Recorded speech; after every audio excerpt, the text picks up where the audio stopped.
Boa tarde, irmãos. Boa É, tarde. mais uma vez, é uma satisfação estar com vocês aqui compartilhando esse conhecimento. E o tema é um tema que é pouco comentado, mas que é muito interessante, que é a caixa e a luz astral. Então, deixa eu ver aqui, como é que eu faço aqui para baixar aqui o... Fernando, Edivaldo, clique na seta para baixo no já cliquei, teclado. não aconteceu nada. Então, clique no mouse, botão direito. Sim. Ok, foi. Aí. Obrigado. Então, aqui o autor, o senhor Geoffrey Farton,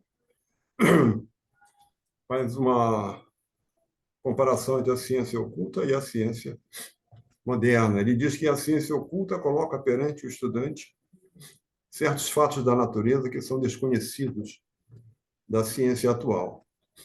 Então, realmente, a ciência atual, a ciência moderna, aos poucos, que ela vai descobrindo, já é fato, realidade dentro do conhecimento oculto. E ele continua dizendo que até que a pessoa desenvolva dentro de si as faculdades necessárias para corroborar o ensinamento, ela pode considerar esses fatos como hipóteses, que, como verá, poderão ajudar a explicar os fenômenos psíquicos e espíritas, a percepção extrasensorial e outros aspectos do paranormal que ocorrem justamente nesse plano, um pouco acima do plano físico, que é o astral. E ele fala aqui também uma declaração de que até que a pessoa desenvolva em si as faculdades necessárias. E aí vem a pergunta, que faculdades, né? Essas faculdades são justamente o caminho espiritual, o caminho de busca, o caminho do retorno, chamado de Nivriti Marga, no yoga, é a volta ao lar. É quando o homem começa a abandonar o mundo material e se volta para as coisas espirituais. E aí ele começa a desenvolver determinadas qualidades, determinados poderes que vão facultar a ele, né, devido à sua composição mais sutil, compreensão desses fatos. E para a maioria dos seres, são incompreensíveis. E passam até como se fossem chamado de milagres, que não existem milagres.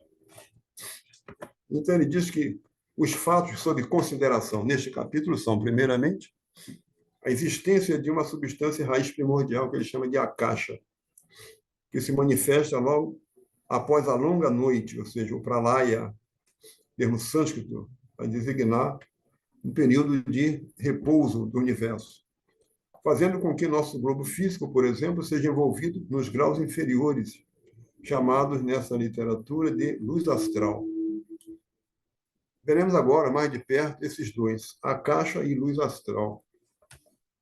Nós podemos chamar nós conhecemos essa substância primordial que ele chama de akasha como Prakriti, né, no Vedanta, e o Dr. Taimni também, o budismo do norte também usa o termo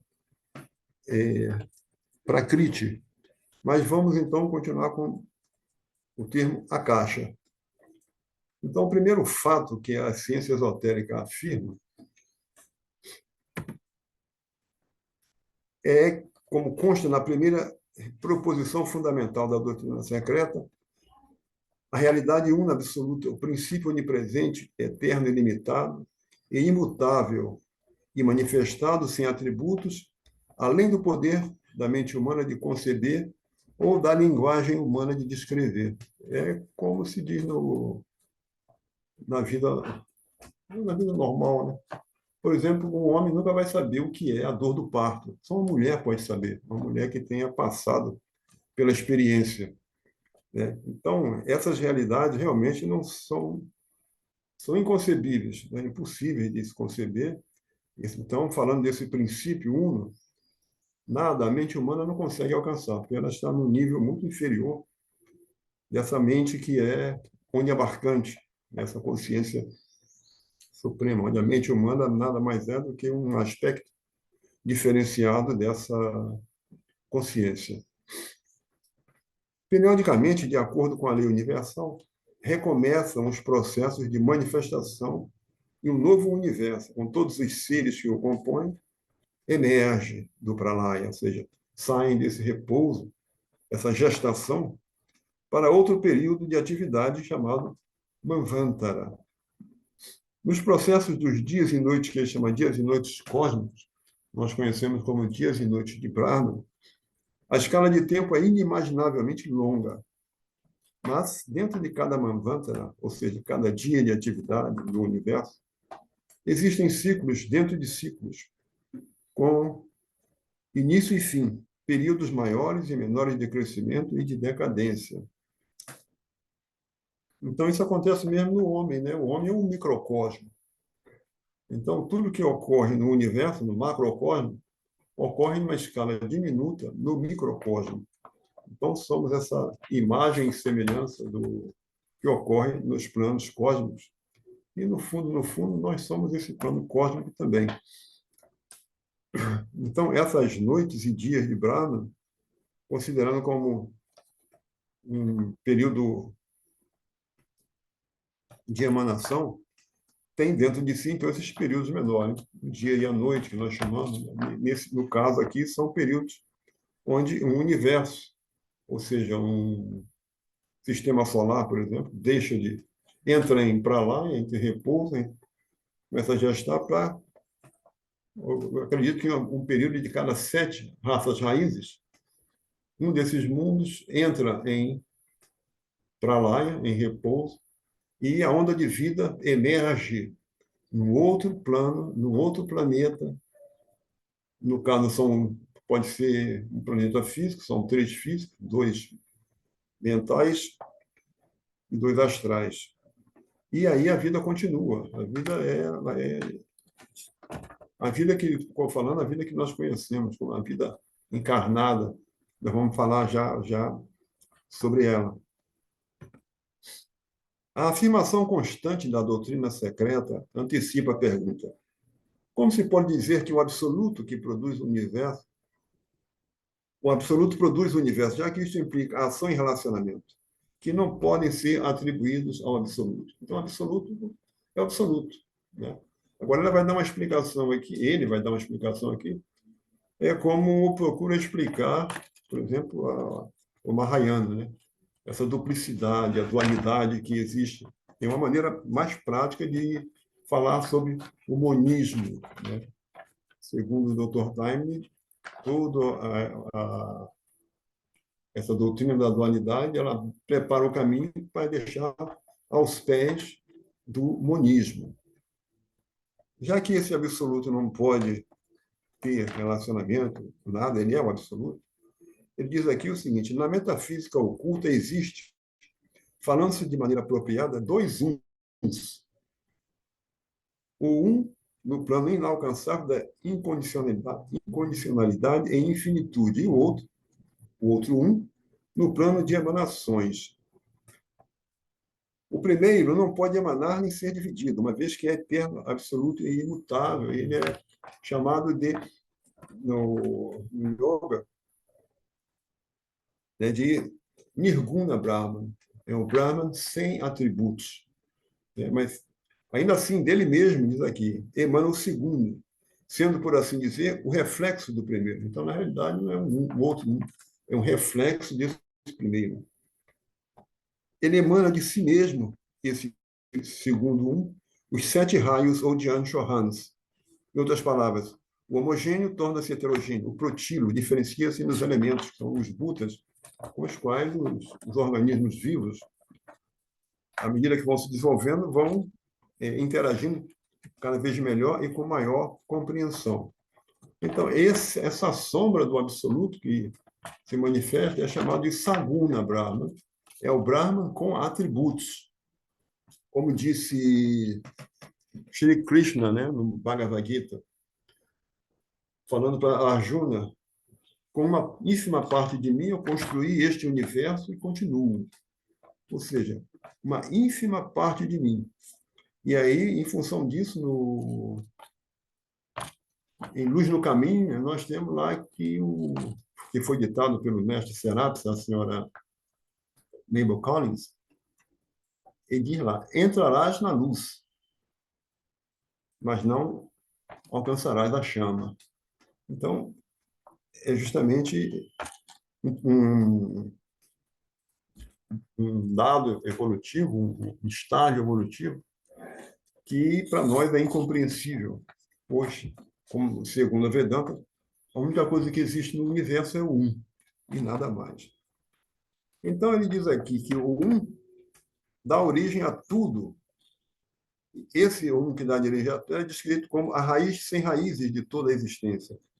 Uma vez que em pensamentos passamos da incondicionalidade daquele um, então, diz a doutrina secreta. E daí sobrevém a dualidade do contraste de espírito, ou seja, a consciência e a matéria. Ou seja, sujeito e objeto. Purusha e Prakriti. Esses dois não devem ser considerados como realidades independentes, mas como duas facetas ou aspectos do absoluto.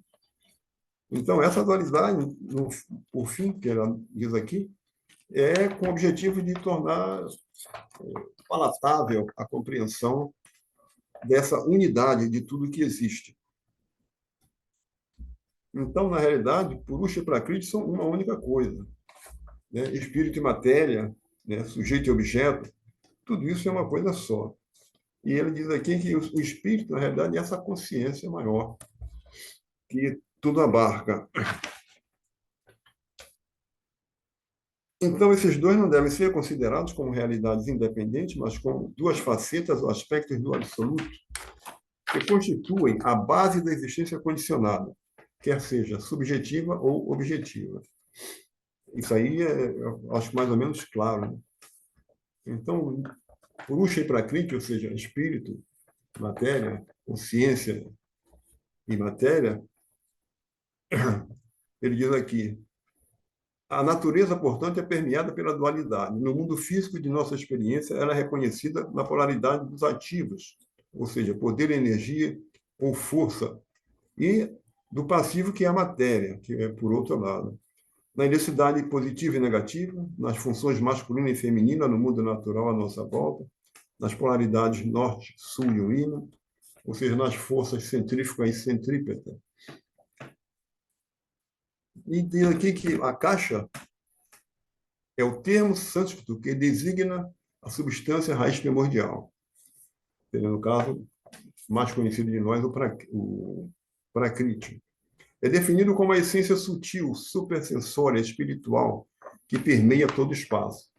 Então, na realidade, todo o espaço é verdadeiramente uma caixa, né? Tudo que tudo envolve, que tudo perpassa. Assim como a força ou a energia requer uma conexão substancial ou um veículo para a sua expressão, assim também o espírito, se não quiser permanecer uma abstração, requer um veículo através do qual possa se manifestar. Então, a manifestação, então, na realidade, é essa projeção da consciência na objetividade. Então, sai do subjetivo e entra na subjetividade. E aí se dá a manifestação. Na literatura do ocultismo, esse aspecto do um, que chamamos de espírito ou consciência primordial, é considerado como o primeiro aspecto e envolve nomes variados. Ele tem em comum a terceira parte de sua natureza triunitária, o pensamento divino, a ideação cósmica, a mente universal, que o senhor chama, que é conhecido como Mahat, né? E o senhor Time chama de logos cósmico manifestado, ou o logos cósmico imanifestado, que, de uma maneira incompreensível, na realidade, podemos dizer que ele é manifestado. assim como cada mônada está ligada ao seu Ishvara, também cada Ishvara está ligado a essa mente universal, Mahat, essa mente cósmica, que é o Logos cósmico manifestado. Então, podemos dizer que tudo, na realidade, é uma coisa só. Então, estamos todos unidos, embora aparentemente separados. O segundo aspecto da matéria é a substância primordial, a caixa. Então, o segundo aspecto, então, a caixa, ele se diferencia. Como não pode haver manifestação desta raiz da consciência sem veículo apropriado, esses dois, quer os chamemos simplesmente de espírito e matéria, ou usemos os termos mais específicos de ideação cósmica e substância cósmica, eles são o alfa e o ômega da existência. As duas facetas da existência una absoluta. E não pode deixar, não poderia ser diferente. Então, a manifestação da realidade é essa projeção, né, da consciência universal de forma objetiva. Então, para isso, é precisa de veículos para se manifestar nos diversos planos em que ela se manifesta. E esses veículos nós conhecemos, eu acho que já foi falado. Acho que acredito que foi o Jorge que falou na última vez. Podemos ver agora que os 7 planos que constituem o cosmos são, na realidade, a caixa mais 6 diferenciações dele. E que esse mesmo caixa, conhecido dos filósofos antigos como éter, não é o éter moderno. Então, esse caixa, ou seja, o Prakriti, que nós conhecemos, nós falamos mais de Prakriti, ele se diferencia em 7. Então, é a caixa mais 6. Mas a manifestação só ocorre nos 5 subníveis inferiores. É aí que ocorre a manifestação. Os 2 níveis superiores, espirituais, átmicos, eles não participam dessa. Daí emana todo o universo que nós conhecemos. Então, embora os filósofos antigos conheciam a caixa como éter, não é o éter moderno, com todos os seus éteres misteriosos e propriedades ocultas, contendo em si os germes da criação universal. O éter superior, ou a caixa, é a Virgem Celestial e a mãe de cada forma e de cada ser existente, de cujo seio, logo que incubado pelo Espírito Santo, ou seja, o Espírito Divino, são chamados à existência. Mãe e vida, força e ação, etc. Então, na nossa literatura oculta, nós já sabemos que essa diferenciação é representada, né, esse terceiro aspecto, né, é justamente Brahma. Né? Já não é mais Brahman, é Brahma, né, que é o terceiro aspecto da divindade, falando no nosso universo aqui, do sistema solar. Então, a divindade se manifesta em 3: Brahma, Vishnu, Shiva. Na realidade, Brahma é quem cria, é a mente universal, no que diz respeito ao nosso Logos. Né? Então, e Vishnu é representado, né, que é a conservação, como sentado sobre a serpente Ananta, ou seja, aquela serpente que morde o próprio rabo, e que indica a infinitude do universo. Então, o universo é infinito. Né? E a maneira de expressar, né, graficamente, essa é uma das maneiras de expressar. Então, quando na própria Bíblia fala, né, que o Espírito Santo, né, se manifestou, né, nas águas, não essas águas que se refere, na realidade, é uma caixa, que é o Prakriti, e aí deixa de ser Guna Prakriti, que é a raiz da matéria, para ser Prakriti, que é o que nós conhecemos. Ele fala aqui de eletricidade, magnetismo, calor, luz e ação química. Essas coisas são pouco compreendidas mesmo atualmente, e por isso fatos novos estão constantemente expandindo a gama de nosso conhecimento. Eu acho que a cereja do bolo atualmente agora é falar em Meu nome, pessoal, agora é ciência quântica, né? Física quântica. Tudo agora é quântico, mas é uma realidade que pouco conhecida na maioria, né? Mas que a ciência está comprovando que, na realidade, tudo é um, né? Então, quando se pergunta, então, onde está o centro do universo é aqui. Se o universo é infinito, então o centro é aqui. Aí alguém, um grande cientista, escreveu como esse centro, né, está em lugar nenhum e a circunferência em toda parte. Quem sabe onde termina o poder deste proteu gigantesco, desse éter, desse Akasha, ou de onde provém sua origem misteriosa? Quem pode dizer? Queremos dizer, quem nega o espírito que nele opera e evolui a partir de todas as formas visíveis. Em outras palavras, a matéria, então, ela é perpassada pelo espírito, né? Cada átomo é um ser inteligente, né? E isso é facilmente comprovado, né? Junte-se dois átomos de hidrogênio e um de oxigênio, nós temos aí uma molécula de água, né? Se você juntar mais hidrogênio, você tem já água oxigenada, mais oxigênio, água oxigenada. Por que o que ocorre? Porque essas combinações são combinações inteligentes na natureza, e como todas as outras substâncias. Então, e a ciência, aos poucos, está vindo a descobrir essas realidades que já são conhecidas de há muito, né, por ocultistas, grandes rishis do passado, aqueles grandes seres que investigaram a natureza em sua profundidade. Ele diz aqui que cada plano da natureza é a caixa em seus 7 estados, seus 7 estágios. Deixando de lado o mais inferior desses estados, a própria Terra. Então, a Terra é o nível mais inferior, né? Que nessa diferenciação de Akasha, nós temos o próprio Akasha, né? Agni, Vayu, Apas e Prithvi. Prithvi é justamente o que há de mais denso de Akasha. É o Akasha mais denso possível, né? Que nós consideramos o mundo material, né? Para nós a matéria, para nós é impenetrável. Então, esse é o nível mais inferior.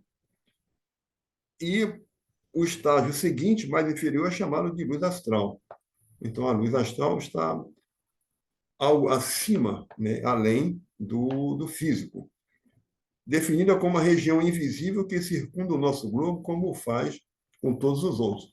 Realmente, o éter, né, o Akasha, ele perpassa tudo, ele envolve tudo. Uma essência sutil, visível apenas ao olhar clarividente. Ou seja, é uma faculdade que desenvolvida por determinados seres. Nem todos os seres desenvolveram ainda essa faculdade. Muitas pessoas desenvolvem a clarividência de uma maneira inapropriada, e isso causa problemas. Quando ela é desenvolvida seguindo os métodos corretos, o estudo perfeito, a prática e a orientação de seres que já conhecem isso profundamente, a coisa fica muito mais fácil. Nós podemos confirmar pelo senhor Leadbeater, né, que ele fazia muitas afirmações clarividentes, que depois ele mesmo veio a compreender que havia erro, porque ele ainda não estava totalmente familiarizado com a visão clarividente que fora despertada nele pelo seu mestre. Então, essa essência tem sido descrita como a grande galeria de quadros da natureza, pois sobre ela é indelevelmente impresso cada ato e pensamento que ocorre nos reinos físico ou psíquico.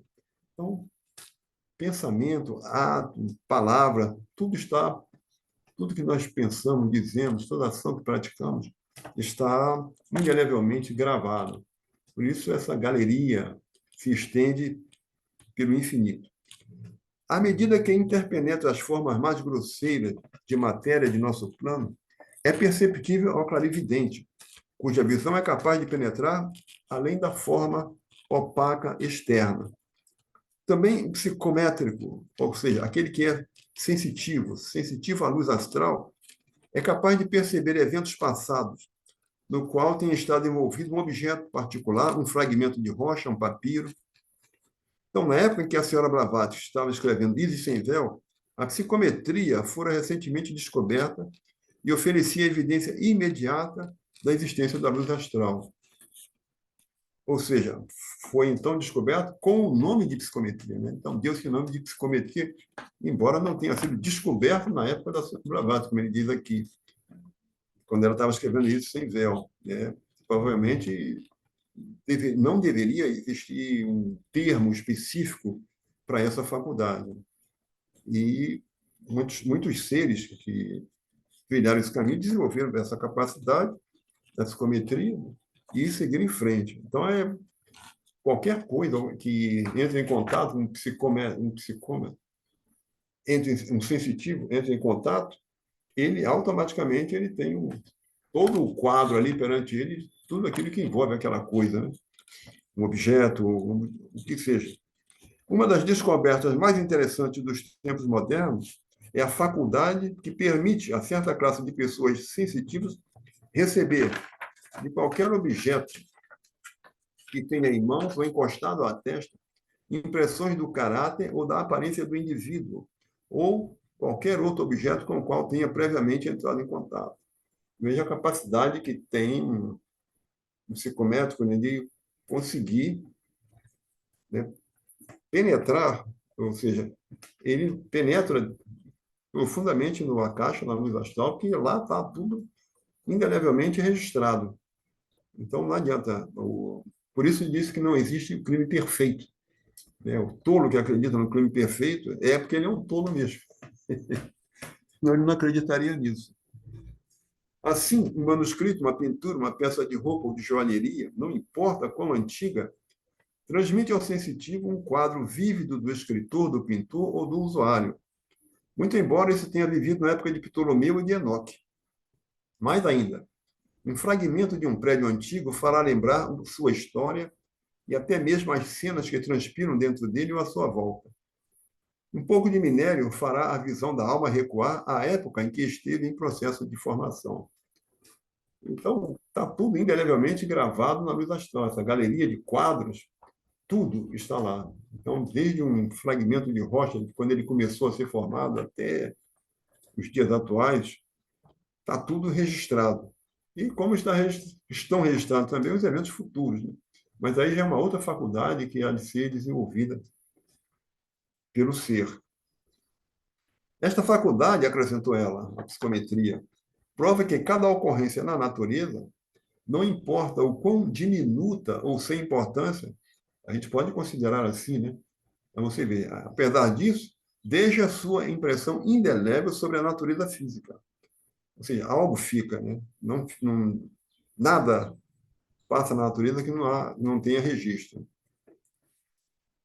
Como não tem havido distúrbio molecular apreciável, a única referência possível é que essas imagens tenham sido produzidas por aquela força invisível, universal, o que os chamavam antigamente de éter, ou seja, está registrado na luz astral.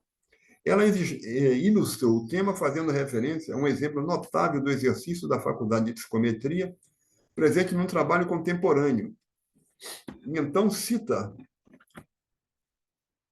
de seu autor, o professor Denton, que é um geógrafo, um parágrafo totalmente descritivo da luz astral. Veja, uma pessoa, um geólogo, mas mesmo assim a impressão que ele tem, o conhecimento que ele desenvolveu, ele diz o seguinte: nenhuma folha balança, nenhum inseto rasteja, nenhuma onda se move, sem que cada movimento seja registrado por 1000 escribas fidedignos na escritura infalível e indelével. Isto é verdadeiro com relação a todo o tempo passado, desde a aurora da luz sobre este globo infante, quando em torno de seu berço pendiam as cortinas vaporosas. Até este momento, a natureza tem estado ocupada fotografando tudo, e que galeria de quadros ela possui. Então, veja, desde que a Terra, o planeta Terra começou a ser formado, tudo está registrado na luz astral. Né? Nada, não há nada, como ela diz antes, né? O mais ínfimo que seja, nada deixa de ser registrado na luz astral. Então, mais um motivo, né, para que nossos pensamentos, palavras e ações sejam os mais elevados possíveis, né? Porque acredito que no nosso passado aí tem muita coisa que depõe contra nós. Desta maneira, um cientista físico expressa as conclusões de sua pesquisa, conclusões que simplesmente ecoam as afirmações da ciência esotérica. É sobre as indestrutíveis. Vamos ver como é que esse cientista físico expressa essas suas pesquisas e as conclusões que ele chegou. É sobre as indestrutíveis tabuletas da luz astral que está estampada a impressão de cada pensamento que temos e de cada ato que executamos, e que eventos futuros, efeitos de causas há muito esquecidas, estão delineados como um quadro vivo a ser seguido pelo olho do vidente e do profeta. Então, é assim que o profeta e o vidente eles agem. E simplesmente tem essa capacidade de penetrar nessa galeria e ir lá e buscar o material de que ele precisa. Há uma passagem, inclusive, eu acho que é de Nostradamus, que ele chega até o século XX e encontrou homens com cara de focinho de porco. Ele achou aqui a coisa mais estranha, né? Mas o, o conhecimento clarividente provou que eram homens que estavam usando máscara contra gases, né? Para ele, na época, aquilo era uma coisa inconcebível, né? Então, ele imaginou segundo o conhecimento de sua época, né? Então, ele penetrou nos astral, mas não conseguia entender o que vinha a ser aquilo, aquele homem com aquele focinho, né? Estava usando uma máscara contra incêndio.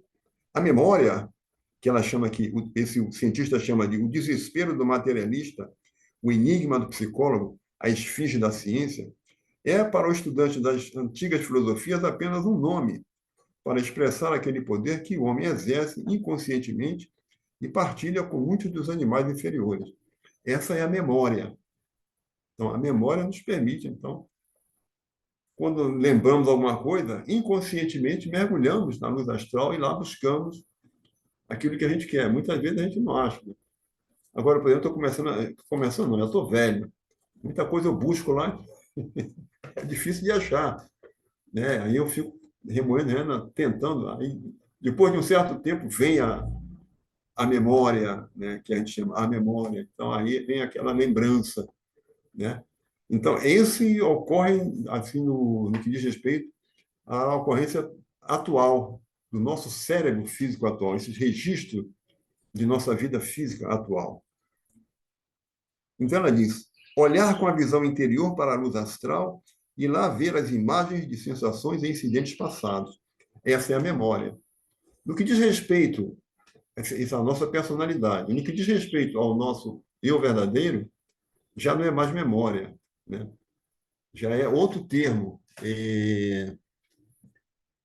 Meu Deus, aí é como eu falei, às vezes eu esqueço, busco lá e não acho. Mas não o termo não é memória, porque o eu verdadeiro ele consegue buscar eventos de tempos passados ou de tempos vindouros, reminiscências, são as reminiscências.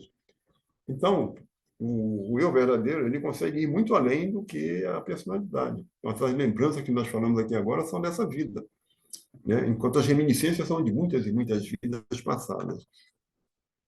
Em vez de buscar os gânglios cerebrais para gráficos dos vivos e dos mortos, de cenas que visitamos, de incidentes que tomamos parte, eles vão ao vasto repositório onde os registros da vida de cada homem, assim como toda a pulsação do cosmos invisível, estão armazenados para toda a eternidade. Então, esse buscar gráfico dos vivos e dos mortos, etc., é como faz a ciência, né? O cientista ou o indivíduo que não domina suficientemente essa psicometria, né? Não consegue um acesso maior a essa memória. Então, como ele fala aqui, quando estão armazenados para toda a eternidade, então o eu verdadeiro consegue mergulhar, pesquisar e encontrar aquilo que diz respeito à sua evolução, no que, ao longo de idades. No parágrafo acima, a senhora Blavatsky cita uma frase de um trabalho de um cientista contemporâneo, por cujos escritos ela tinha grande consideração. Foi o Dr. Draper, um químico,